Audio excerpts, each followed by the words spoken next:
Hi, my name is Rob, the accountant, and I'm also running for the Democratic nomination for president to stop the campaigns of Joe Biden, Donald Trump, or really any candidate telling you how to live, what to ingest, or how to look. How's everybody doing today on Monday? I wanted to jump in real quick and I wanted to just play a video for everybody because it's not going to get anywhere in the media. The New York Times, the Washington Post, CNN, nobody's gonna come out and push this because it would already hit the news if they were gonna push it. But what I want to say to people is that the homeless problem in America, expensive housing, all of this can be actually fixed if they wanted to. But the reality is these are wedge issues, and so when you have a wedge issue, it's better to not fix things because then you can just keep people in a state of anger at each other. And when people are angry at each other, then they can't fight the system as a whole. So let's take a look at what I'm talking about today.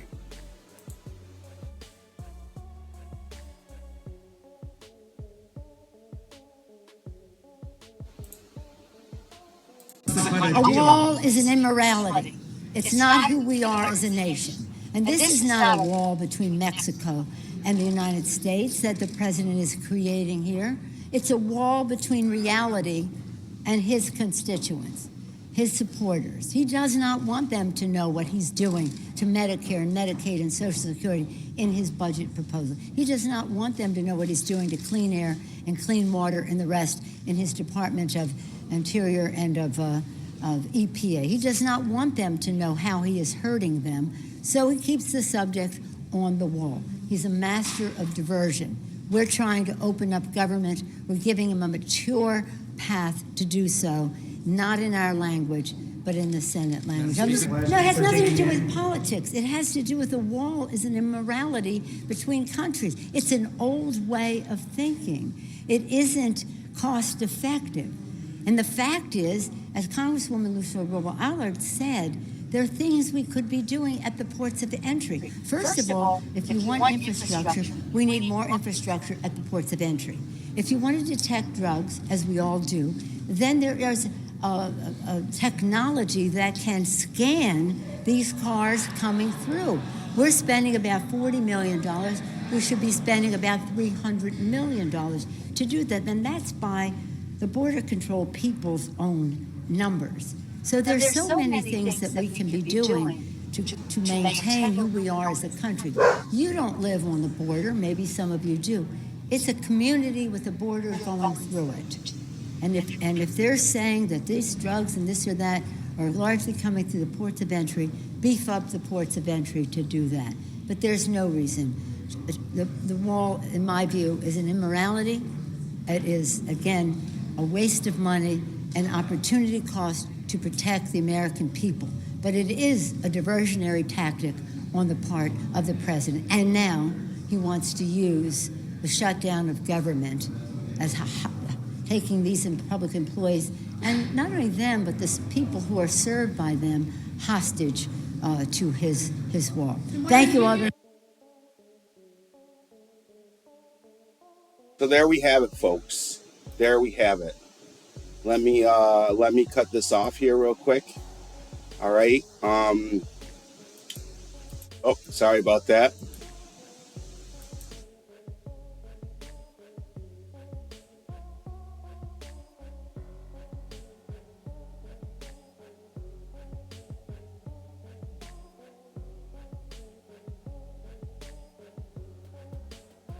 All right. So as we continue here, what's the issue then today? Well, here's the issue, folks. Democratic-run San Francisco erects walls for security during Xi's visit. San Francisco, a city run by Democrats, has erected a huge steel wall downtown to increase security during the Communist Party President Xi's visit to San Francisco.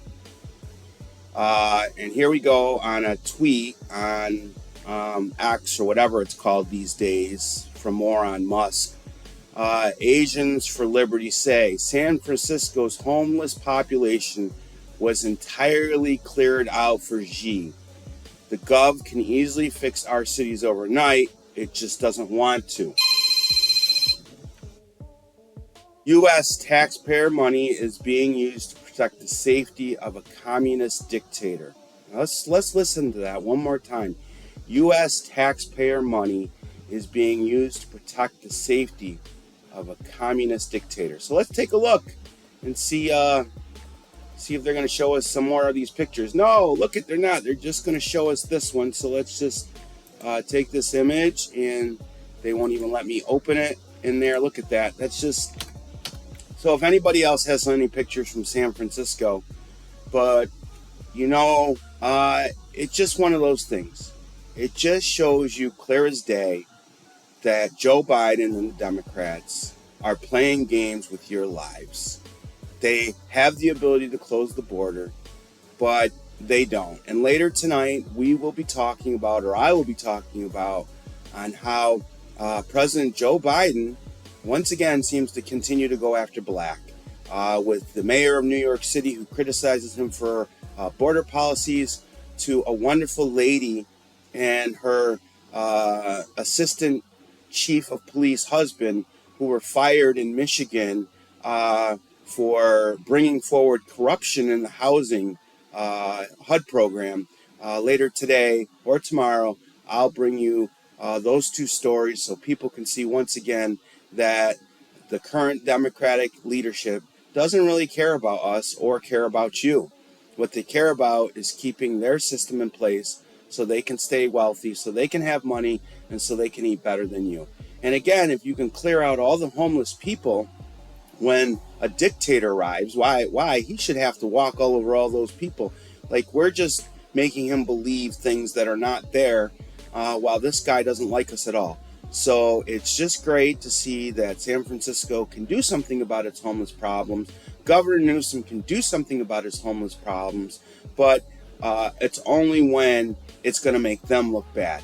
When it affects their residents of their state, the citizens of their state, the safety of the people in their state, they have no problem. These homeless tent cities will be back up next week once the communist dictator is gone. And this is one of the things that we all have to start really looking at in America, is who we're sending to Congress, who we're asking to lead us, and are they actually being good stewards of our money and looking out for us. I'm Rob the Accountant. I just wanted to show you the hypocrisy once more on a Monday morning with the Democratic Party. Hope you guys have a great week, and we'll talk soon. See you later. Bye.